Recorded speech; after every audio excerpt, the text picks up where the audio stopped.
வெற்றிலை வராகித்தாயின் வெற்றி வாக்கு இது. என் தங்கமே, வராகித்தாயான நான் உனக்காக ஒரு பரிசு கொண்டு வந்துள்ளேன். அதை என்னிடமிருந்து நீ வாங்கிக் கொள்ள முன்வா என் குழந்தையே. என்ன பரிசு என்றுதானே நீ யோசிக்கிறாய்? எந்த விஷயத்தை நினைத்து தற்சமயம் நீ அதிகமாக கவலைப்பட்டு கொண்டிருக்கிறாயோ அந்த விஷயத்தில் நான் சர்வ நிச்சயமாக மாற்றத்தை கொண்டு வந்து உன்னுடைய மனதை குளிர்விப்பேன். உன் வாழ்க்கையில் துன்பங்களையெல்லாம் துரத்திவிட்டு இன்பங்களை நிரந்தரமாக்குவேன். கண்ணீருக்கு இடமில்லாமல் புன்னகையை முழுவதுமாக உன்னுடைய வாழ்க்கையில் நீ சிந்திக் கொண்டு இருப்பாய்.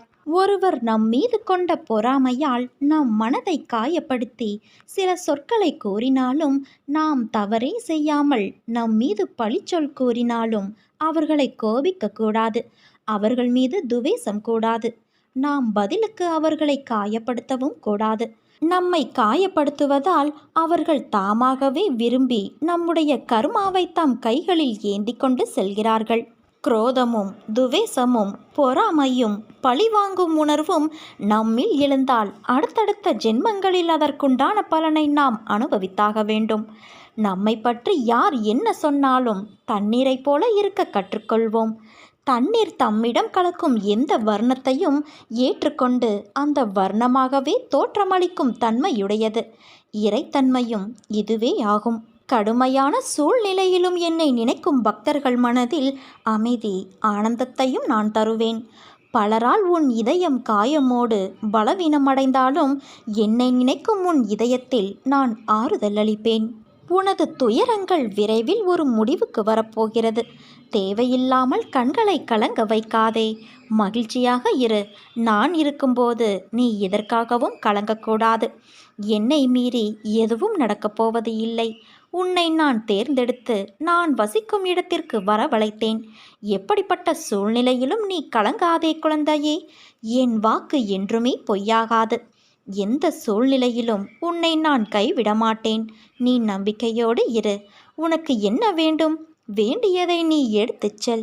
என் கஜானாவின் வாயிற்கதவுகள் உனக்காக எப்போதும் திறந்து இருக்கும். எது உன்னிடத்தில் சேர வேண்டுமோ அது உன்னிடத்தில் தானாகவே வந்து சேர்ந்துவிடும். அனைவரும் வியக்கும் வண்ணம் நீ உயரக்கூடிய கால நேரம் இது. நிம்மதியாக மகிழ்ச்சியாக இரு. உன் கர்ம பலன்கள் விலகப் போகிறது. வாழ்க்கையில் பெயர் புகழ் பெற்று நீ உயரப்போகிறாய் குழந்தையே. உன்னை இன்று வழி நடத்தி செல்லும் ஆசான் நான். நித்தியப்படி வழங்க நான் சற்று தயங்கி தயங்கி யோசித்து நின்றால் நீ சற்று யோசித்துப்பார் என்ன நடந்திருக்கும் என்று. நீ கேட்டு நான் எதையும் செய்ய வேண்டிய அவசியமில்லை. எந்த சூழ்நிலையிலும் நீ கடந்து வந்த பாதையை மறக்காதே. உன்னோடு உன் அன்னையான நான் இருக்கிறேன் என் குழந்தையே. உன் கண்முன்னால் நான் அமர்ந்து கொண்டு இருக்கிறேன். உன்னுடைய செயல்களில் மாற்றத்தை கண்டு என்னை முழுமையாக ஏற்றுக்கொண்டு நீ என்னை காண துடிப்பாய். அப்போது நான் உன் கண்முன்னே தோன்றும்போது உன்னால் பேச முடியாமல் கண்களில் ஆனந்த கண்ணீர் வழிய நீ வாயடைத்து போவாய். உன் கிரகத்தில் நான் வாசம் செய்யும்போது நீ எதற்கும் கலங்கக்கூடாது. நான் இருக்கிறேன். அனைத்திலும் இருந்து உன்னை நான் விடுவிக்கப் போகிறேன். உன்னை நான் உயர்த்தி பார்க்கப் போகிறேன். கலங்காதே. உனக்கு வேண்டியதை செய்ய நான் இருக்கும்போது எவரிடத்திலும் போய் நீ நின்று கொண்டு இருக்காதே. உனது தேவையை பூர்த்தி செய்ய யாசகம் பெற்று உனக்கு தருவதற்காக உன் அன்னையான நான் காத்திருக்கின்றேன். ஒரு மனிதனின் வாழ்வும் தாழ்வும் உயர்வும் மேன்மையும் வீழ்ச்சியும் மாட்சியும் அவனது நாவில்தான் குடியிருக்கிறது. அந்த நாவிலிருந்து வரும் வார்த்தையை வைத்தே இவற்றை அவர்கள் எடை போடுகிறார்கள். ஒருவரிடம் நட்பு கொள்வதும் பகைமை கொள்வதும் உயர்வான மதிப்பை பெறுவதும் இகழ்ச்சியடைவதும் கூட இந்த நாவினால்தான் வருகிறது. அதனால் ஒரு முறை பேசுவதற்கு முன்பு பல முறை யோசனை செய் என்றார்கள். எதை கொட்டினாலும் மல்லி விடலாம், வார்த்தையை கொட்டினால் அள்ள முடியாது. வில்லிலிருந்து சென்ற அம்பும் வாயிலிருந்து சென்ற சொல்லும் இலக்கை தாக்காமல் விடாது. அதை திரும்ப பெறவும் முடியாது. தீயினால் சுட்டால் புண்ணாகி ஆறிவிடும். ஆனால் நாவினால் சுட்டுவிட்டால் ஆறவே ஆறாது. சொல்லாத சொல்லுக்கு நீ முதலாளி, சொன்ன சொல் உனக்கு முதலாளி. இப்படி பல விஷயங்கள் சொல்லை பற்றி இருக்கிறது. அதை பற்றி பேசுவதற்கு முன்பும் நிதானம் தேவை குழந்தையே. நாம் பேசுவதற்கு மட்டும்தான் நிதானம் தேவை என்று இல்லை. பிறர் பேசுவதையும் நிதானமாக கேட்க கற்றுக்கொள்ள வேண்டும். பிறர் பேசும்போது குறுக்கே பேசுவது, வார்த்தைக்கு வார்த்தை எதிர் வார்த்தை பேசுவது, எதிரில் பேசுபவர் முழுவதையும் கேட்காமல் உடனே பதில் கூறுவது, எரிச்சல் அடைவது போன்றவற்றை செய்யாமல் எதிரில் இருப்பவர் என்ன பேசுகிறார் என்பதை முழுமையாக கேட்க வேண்டும். நான் கூட உன்னிடம் பல வழிகளில் தினமும் பேசிக்கொண்டுதான் இருக்கிறேன். ஆனால் நீ அதை கவனிப்பது இல்லை. அதற்கு மாறாக நீ மட்டுமே என்னிடம் பேசுவதாக நினைத்து புலம்பிக் கொண்டு இருக்கிறாய். இனிமேல் நீ யாரிடம் பேசினாலும் பேசுவதற்கு முன்பு இதை பேசலாமா வேண்டாமா என்பதை பலமுறை யோசனை செய். புறங்கூறுதல், அதாவது ஒருவரை பற்றி பின்னால் பேசுவது, பிறரை தூற்றி எதிரில் இருப்பவரை புகழ்ந்து பேசுவது, காரியத்தை சாதித்து கொள்ள நயந்து பேசுவது போன்றவற்றை விட்டுவிடு. உண்மையை உள்ளபடி சொல். பொய்யை சொல்லும் அவசியம் வருவதை தவிர்த்துவிடு. பிறர் உன்னை ஆதிக்கம் செலுத்தும் வகையில் பிறரை அதிகமாக உன்னிடம் பேச விடாதே. நீயும் பிறரிடம் சிக்கிக்கொள்வதைப் போல பேச்சை விட்டுவிடாதே. இன்றிலிருந்து வார்த்தைகளை வெளியே அதிகம் கொட்டாதே. என் வார்த்தைகள் மீது நம்பிக்கை வைத்து செயல்படு என் குழந்தையே. என்னையே நம்பி தஞ்சமடைந்த உன்னை என்றும் நிர்கதியாக விடமாட்டேன். ஒருபோதும் கைவிட மாட்டேன் என்பதையும் நீ உறுதியாக நம்பு. உன் பிரச்சனையெல்லாம் தீரப்போகிறது. வாழ்க்கையில் சில நிகழ்வுகள் நீ விருப்பப்பட்டு நடக்காமல் இருக்கலாம். ஆனால் என்றும் உனக்கான நல்லது எதுவோ அதுவே நடக்கும். உன் விருப்பமில்லாமல் உன்னிடம் ஒரு நிகழ்வு வருகிறது என்றால் உன் அன்னை உன் அருகில் உனக்கான நல்லதை எடுத்து தருகிறேன் என்று நம்பிக்கை கொள். நீ விரும்பியதை மட்டும்தான் உன் கண்கள் பார்க்கும். உனக்கான நல்லதை நீ பார்க்க மறந்து விடுவாய். அதை உன் கண்கள் பார்க்கும் வண்ணம் நான் செய்வேன். உன்னை படைத்தவன் நான் என்று நீ உணரும்போது உனக்கானதையும் சேர்த்துத்தானே படைத்திருப்பேன். எல்லாம் தக்க நேரத்தில் வந்து அமையும். அவற்றோடு என் சீரான ஆசீர்வாதங்களும் உன்னை வந்து சேரும். நீ சுபிட்சமாய் சந்தோஷமான நிம்மதியான வாழ்வை வாழ்வாய். வாழ்க்கை என்பது ஒரு பட்டம் போல. அதன் நூல் உன் கையில் இருப்பதால் தான் அது நகர்கிறது என்பது நினைப்பது எவ்வளவு தவறோ அதே போலத்தான் உன் வாழ்க்கையில் நடக்கும் சில விஷயங்கள் எல்லாம் கஷ்டங்களும் முடிவடையும் காலம் என ஒன்றும் நிச்சயம் வரும். அதனால் எதை குறித்தும் நீ மனம் கலங்காதே. உன்னை சுற்றியுள்ளவர்கள் உன்னை காயப்படுத்தும் போது அன்னை அந்த காயத்தை நான் குணப்படுத்துவேன். உன்னை சுற்றியுள்ளவர்கள் உன்னை அவமானப்படுத்தும் போது உன்னை அவர்கள் முன்னால் பெரிதாக்குவேன்.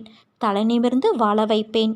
உன்னை சுற்றியுள்ளவர்கள் உன்னை மதிப்பிட்டு பார்க்கும் பொழுது அன்னை உன்னை அவர்கள் முன் நியாயப்படுத்துவேன். நான் உன்னுடைய தாய்.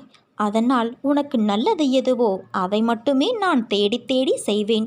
நீ எதை கண்டும் கலங்காதே குழந்தையே. இந்த அன்னையின் மீது நீ வைக்கும் நம்பிக்கை ஒருபோதும் வீண் போகாது. நீ என்னிடம் கேட்டது நாளை உனக்கு கிடைக்க உன் அன்னையான நான் உன்னை இன்று ஆசிர்வதிக்கிறேன். தோல்விகள் உனக்கு வருகிறது என்றால் அது உன்னை வீழ்த்துவதற்கல்ல, உன்னை உயரத்தில் சேர்க்க. வாழ்க்கையில் கிடைக்கும் கிடைக்காத அனைத்திற்கும் காரணம் உண்டு. அவைகள் எல்லாம் உன் நல்லதுக்காக மட்டுமே.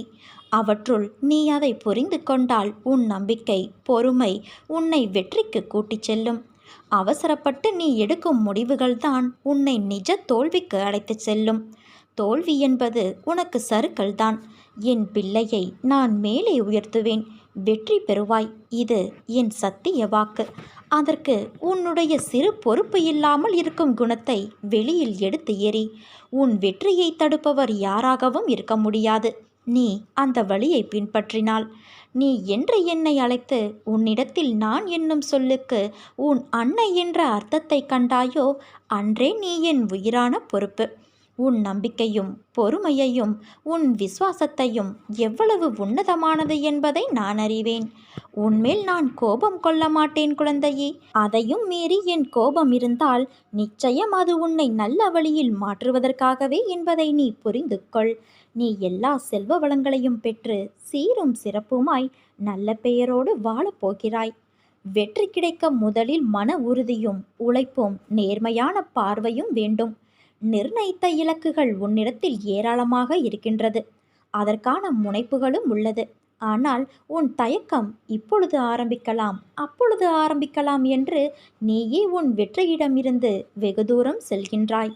நெருப்பு எரிவதற்கு காற்றடித்தால் அது எரியாது என்பதற்காக நெருப்பை ஏற்றி வைக்காமல் இருந்தால் வெளிச்சம் கிடைக்காது.